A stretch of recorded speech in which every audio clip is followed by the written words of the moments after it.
ஓம் சரணாகத தீனார்த்த பரித்ராண பராயணே சர்வஸ்யார்த்திகரே தேவி நாராயணி நமஸ்துதே. வணக்கம் நேயர்களே, இது மகாலட்சுமி ஜோதிடம் வழங்கும் காலச்சக்கரம். உங்கள் அன்பு ஜோதிடர் ஸ்ரீராம்ஜி பேசுகிறேன். அனைவரும் நலமுடன் இருக்கிறீர்களா? நன்றாகத்தான் இருப்பீர்கள், நன்றாக இருக்க வேண்டும். இன்றைய காணொளியில் நாம் காண இருப்பது நன்மை தருமா ஆட்சி உச்சம். இதான் தலைப்பு. ஜாதகத்தில் கிரகங்கள் வலிமையாக செயல்படுவதற்கு அவங்க ஆட்சி அடைஞ்சிருக்கணும், உச்சம் அடைஞ்சிருக்கணும் அப்படிங்கிறதெல்லாம் பொதுவாக சொல்லப்படுற விதிகள் தான். ஒரு கிரகம் கூட ஆட்சி இல்லாத, உச்சம் இல்லாத மிக பெரும் கோடீஸ்வரர்களை என்னால் காட்ட முடியும். ஒரு கிரகம் கூட ஆட்சியில் இருக்காது, உச்சத்தில் இருக்காது. சாதாரணமாக இருக்க மாதிரி இருக்கும் ஜாதகம். அவங்க பார்த்திங்கன்னா 100 கோடி 200 கோடி 500 கோடி சொத்துக்கு அதிபதிகளாக இருப்பாங்க, மிகப்பெரிய தொழில் பண்ணிகிட்டு இருப்பாங்க. அதே மாதிரி நிறைய கிரகங்கள் ஆட்சி உச்சம் அடைஞ்ச ஜாதகம் இருக்கும். 4 கிரகம் உச்சம், 5 கிரகம் உச்சம், 2 கிரகம் ஆட்சி, 3 கிரகம் ஆட்சி, இப்படி இருக்கிற ஜாதகங்களும் இருக்கும். அப்படி இருந்தும் அவங்க ஒரு சராசரி வாழ்க்கைக்கு கீழே ஒரு வாழ்க்கை வாழ்ந்துட்டு இருக்கிறவங்களும் இருப்பாங்க. ஸோ இங்கே நன்மை தருமா ஆட்சி உச்ச கிரகங்கள் அப்படிங்கும்போது உங்கள் லக்னத்துக்கு அவர்கள் யார், எப்படிப்பட்டவர்கள்ங்கிறத பொறுத்து தான் நன்மை தீமைங்கிறது முடிவாகும். இப்போ சமீபத்தில் ஒரு ஜாதகம் பார்த்தேன். துலா லக்ன ஜாதகம். சுக்கிரன் உச்சம், சூரியன் உச்சம், சூரியனுடைய புதன், இவர்களுக்கு சந்திரன் உச்சம், குரு உச்சம், செவ்வாயும் உச்சம். இதில் என்ன பிரச்சனைன்னா, லக்னாதிபதி 6ஆம் இடத்துல உச்சமாகிறாரு. அதுக்கு அடுத்து மீதி உச்சமாக இருக்க கிரகங்கள் பூரா பார்த்திங்கன்னா இந்த லக்னத்துக்கு ஆகாத கிரகங்கள். இந்த லக்னத்துக்கு ஆகாத கிரகங்கள். உதாரணமாக துலா லக்னத்திற்கு செவ்வாய் 2-7 கூடைய மாரகாதிபதி, குரு 3-6 கூடைய ருண ரோக சத்ருஸ்தானாதிபதி, சூரியன் பாதகாதிபதி. அப்போ செவ்வாய் உச்சம், குரு உச்சம், சூரியன் உச்சம். இங்கே பவர்ஃபுல்லான கிரகங்கள் எல்லாம் வலிமையாக இருக்குது. சந்திரனும் வளர்பிறை சந்திரனாகி உச்ச வலிமையோடு இருக்கார். இதில் என்ன ப்ராப்ளம்னா, ஜாதகம் இளமையில் ஒரு நல்லா படிக்கிற பையனாக இருந்து போக போக போக போக காலேஜ் டேஸ் வரும்போது பார்த்திங்கன்னா கிட்டத்தட்ட மனநிலை பாதிப்புக்குள்ளான மாதிரியான ஒரு குழந்தையாக மாறி ரொம்ப ஒரு டிப்ரெஷனுக்குள்ளே போய் மனசை ரொம்ப கடுமையாக பாதிக்கக்கூடிய வியாதிகளுக்குள்ளே மாட்டிக்கிறார். நான் ஜாதகம் பார்க்கும்போது சொன்னேன், இவ்வளவு பவராக இருக்கிறது ரொம்ப டேஞ்சர். அதீத வலிமையும் சில நேரங்களில் ஜாதகத்தை உண்டு இல்லைன்னு பண்ணிவிடுவோம். இப்போ நம்ம வீட்டில் மின்சாதன பொருட்கள் இருக்குது. இன்றைக்கி மின்சாதன பொருட்கள் இல்லாத வீடுகளே இல்லை. டிவி, ஃப்ரிட்ஜு, வாஷிங் மிஷின், ஏசின்னு ஏதோ ஒன்றும் யூஸ் பண்ணாமல் இருக்கும். இந்த சாதனங்கள்லாம் இயங்கிறதுக்கு ஒரு குறிப்பிட்ட அளவிலான மின்சக்தி தேவை. அது வர்ற வரைக்கும் அந்த மிஷின் ஒழுங்காக இயங்கும். ஜோதிட சாஸ்திரமும் அதே மாதிரி தான். சரியான அளவில் நமக்கு பவர் கிடச்சதுன்னா நம்ம வாழ்க்கைக்கு அது போதுமானதாக இருக்கும். இதே மின் சாதனங்களுக்கு திடீர்னு ஹை பவர், ஹை வோல்டேஜில் கரண்ட் உள்ளே வந்துச்சுன்னா என்ன ஆகும்? பூரா சாதனமும் வேஸ்ட்டாக போய்டும். அதே மாதிரி பவரே இல்லாமல் கரண்ட் லோ வோல்டேஜில் வந்ததுனாலும் எந்த சாதனமும் இயங்காது. ஸோ இங்கே சரியான அளவில் இருக்க வேண்டியது அவசியம். இது ஒன்று. இன்னொன்று, லக்ன சுபர்கள் வலுப்பெறணும். லக்ன அசுபர்கள் வலுப்பெற்று அவர் எனக்கு உச்சமாக இருக்கார், இவர் எனக்கு உச்சமாக இருக்காருன்னு சொல்கிறதுல எந்த புண்ணியமே இல்லை. இப்போ ஒரு துலா லக்ன ஜாதகத்திற்கு குரு சந்திர யோகம் கிடச்சி என்ன யூஸு? இங்கே குருவும் நல்லவர் இல்லை, சந்திரனும் நல்லவர் இல்லை. அப்போ இவருக்கு குரு சந்திர யோகத்தினால என்ன நன்மை கிடைக்கும்? நன்மைகள் இல்லாமல் போகிற வாய்ப்பு தான் அதிகமாகும். ஒரு தனுர் லக்ன ஜாதகத்திற்கு மாளவியா யோகம், பத்ர யோகம் இருக்குதுங்கிறது எப்படி பெரிய நன்மைகளை தர முடியும்? அப்போ இங்கே நன்மை தருமா ஆட்சி உச்ச கிரகங்கள்னு கேட்டால் அது உங்கள் ஜாதகத்திற்கு யாருங்கிறத பொறுத்து தான் முடிவாகும். நம்ம ஜாதகத்துடைய எதிரிகள் வலுப்பெறுவதன் மூலமாக நமக்கு நிச்சயமாக நல்லது நடக்கிற வாய்ப்பு குறைவு. ஸ்தான ரீதியான பலன்கள் நமக்கு கிடைத்தாலும் கூட அந்த ஸ்தானத்துக்கான பலன்கள் கிடைச்சிடும்.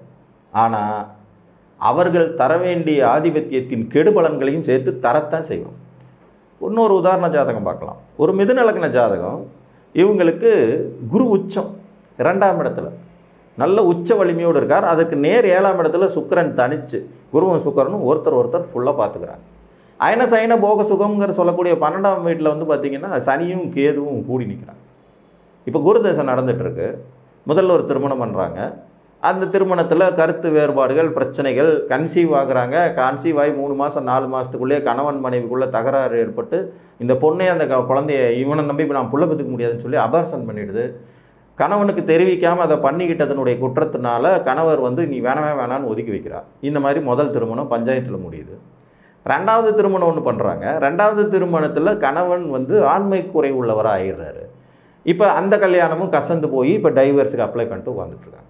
இதுக்கு நல்ல படித்த டாக்டரேட் முடித்த ஒரு ஜாதகம். ஆனால் அந்த உச்சம் பெற்ற கிரகம் உச்சம்தான், பவர் தான். ஆனால் பாதகத்தையே செய்கிறார். குழந்தை மூலமாக ஒரு பாதகம், கணவன் மூலமாக ஒரு பாதகம். ஆனால் நல்ல வேலையில் இருக்காங்க, சென்ட்ரல் கவர்மெண்ட் போஸ்ட். அப்போ ஒன்றை கொடுத்து இன்னொன்றை கெடுக்கும் வேலைகளை நமக்கு எதிரி கிரகங்கள் வலுப்பெறும்போது செஞ்சிடறாங்க. இப்போ இங்கே ஆட்சி உச்சம் அவசியமா அப்படிங்கிறது மாதிரி தான் ஆகிடுது. யார் வலுப்பெறுகிறார்கள், இது ரொம்ப ரொம்ப இம்பார்ட்டன்ட். குறிப்பாக நமது லக்னத்துக்கு திரிகோணாதிபதிகள் வலுப்பெறுவது தான் சிறப்பு.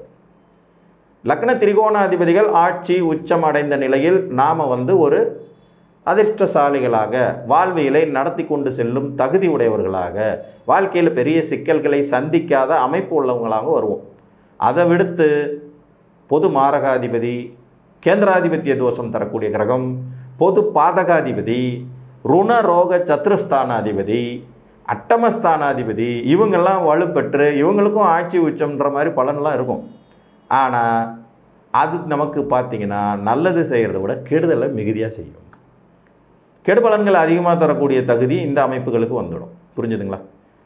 சில நிலைகளில் நண்பர்களே போய் வில்லங்கமான இடத்துல பவர்ஃபுல்லாக உட்கார்றது சிக்கலை அதிகப்படுத்தும் தன்மையாக போயிடும்.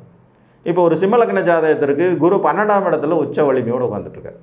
குரு பூர்வ புண்ணியாதிபதி 5 தப்பில்லை.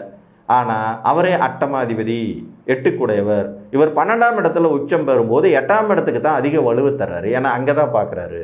அதே நேரத்தில் பூர்வ புண்ணியஸ்தானம் சொல்லக்கூடிய 5ஆம் இடத்துக்கு போய் மறைஞ்சு உச்சமாகிறாரு.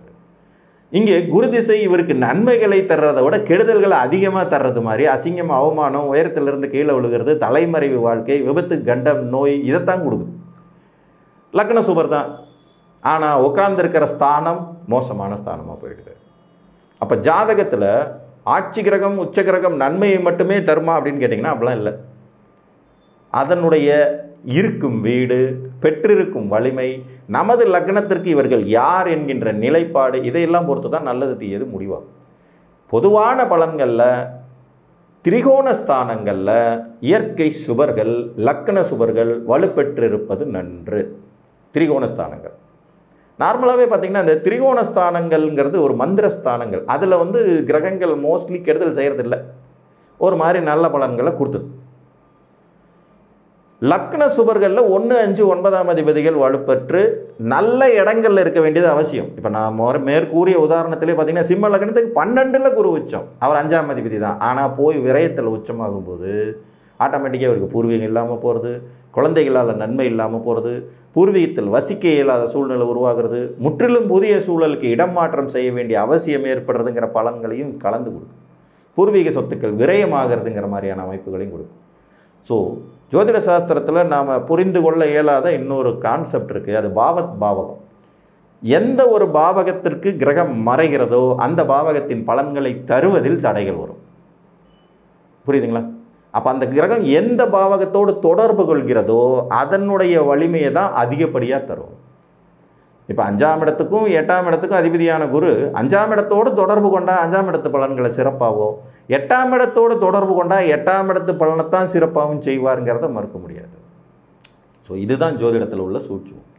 அளவுக்கு மிஞ்சினால் அமிர்தமும் நஞ்சுங்கிறது ஜோதிட சாஸ்திரத்துக்கு ரொம்ப அற்புதமாக பொருந்தும். வலிமையை இழந்த நிலையில் கிரகங்கள் இருக்கிறது ஒரு விதத்தில் பாதிப்புன்னா, அதிகமான வலிமையாகி ஆட்சி உச்சம் அடைந்து அதிகப்படியான எதிரி கிரகங்கள் ஃபுல் பவர் ஹை பவரோடு இருக்கிறதும் கூட நமக்கு பெருமளவு வளர்ச்சியை தர இயலாத நிலைதான் என்று கூறி மீண்டும் ஒரு காணொளியில் உங்களை சந்திக்கும் வரை உங்களிடமிருந்து அன்புடன் விடைபெற்றுக் கொள்வது உங்கள் அன்பு ஜோதிடர் ஸ்ரீராம்ஜி. நன்றி, வணக்கம்.